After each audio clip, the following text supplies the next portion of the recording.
Seems like the charges were dropped because they're so.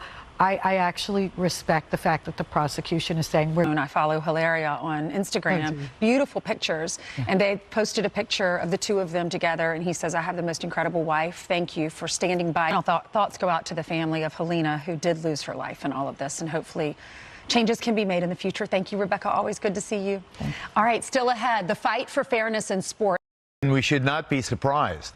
He had as his, I know politics, I know it's a bare knuckle game, but he devoted an enormous, and is still devoting an enormous amount of resources to that phony baloney case, whatever the Stormy Daniels payoff and so forth, and a president indicted for the first time in the United States history. Being back on the street over and over and over.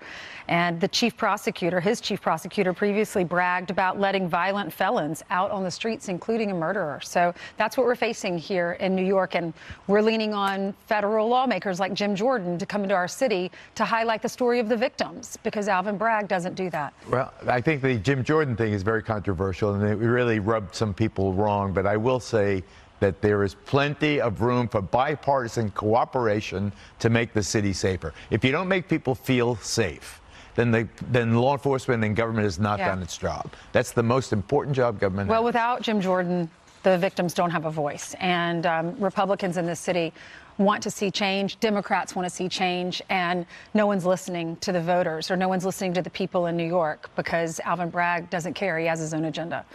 All right, thank you, Geraldo, for coming on. Do you like me with that mustache? I do, actually. I like you with or without.